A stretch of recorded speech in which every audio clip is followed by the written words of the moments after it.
हमारे खुदावंद यीशु की अंजील मुक़द्दस यूहन्ना के मुताबिक उसका 21वां बाब और उसकी पहली 14 आयत।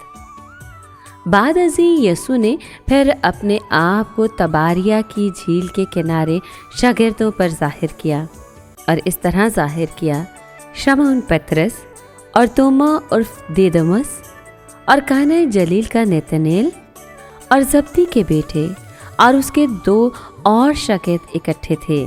शमौन पतरस ने उनसे कहा कि मैं मछली के शिकार को जाता हूँ। उन्होंने उससे कहा, हम भी तेरे साथ चलते हैं। बस वो निकलकर कश्ती पर चढ़े, मगर उस रात कुछ ना पकड़ा। और जब सुबह हुई तो यीशु किनारे पर आ खड़ा हुआ, लेकिन शागिर्दों ने ना पहचाना कि ये यीशु है। तब यीशु ने उनसे कहा, ऐ नौजवानों, क्या तुम्हारे पास कुछ खाने को है? उन्होंने उसे जवाब दिया कि नहीं। उसने उनसे कहा, कश्ती की दाहिनी तरफ जाल डालो तो तुम पाओगे। बस उन्होंने डाला और मछलियों की कसरत के सबब से खींच ना सके। तब उस शागिर्द ने, जिसे यीशु प्यार करता था, पतरस से कहा कि ये तो खुदावंद है। पर शमौन पतरस ने ये सुनकर कि खुदावंद है, चोगा कमर से बांधा और झील में कूद पड़ा।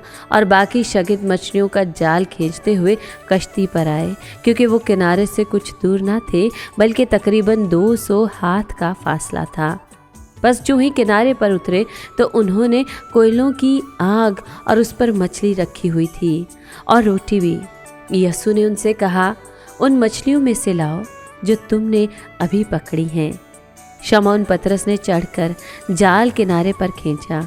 ये 153 बड़ी बड़ी मछलियों से भरा हुआ था, मगर बावजूद इसके कि इतनी थी, जाल ना फटा। यीशु ने उनसे कहा, आओ नाश्ता कर लो।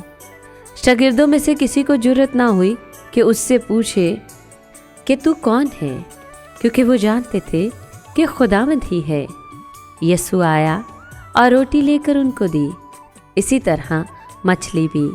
ये तीसरी मर्तबा थी कि यीशु मुर्दों में से जी उठने के बाद शागिर्दों को दिखाई दिया। पाक कलाम के पढ़े और सुने जाने पर खुदावंद की बरकत हो। खुदा का शुक्र हो।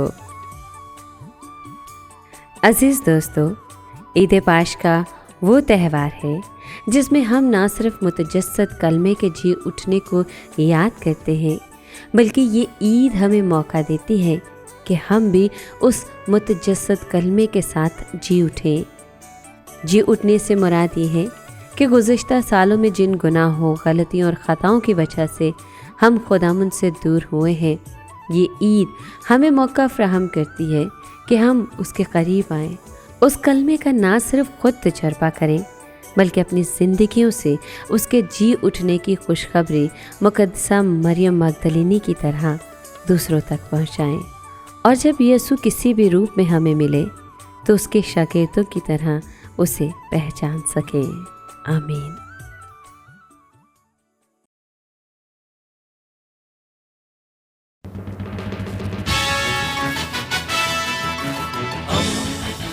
दोस्ती का पैगंबर, रेडियो वेरितास एशिया।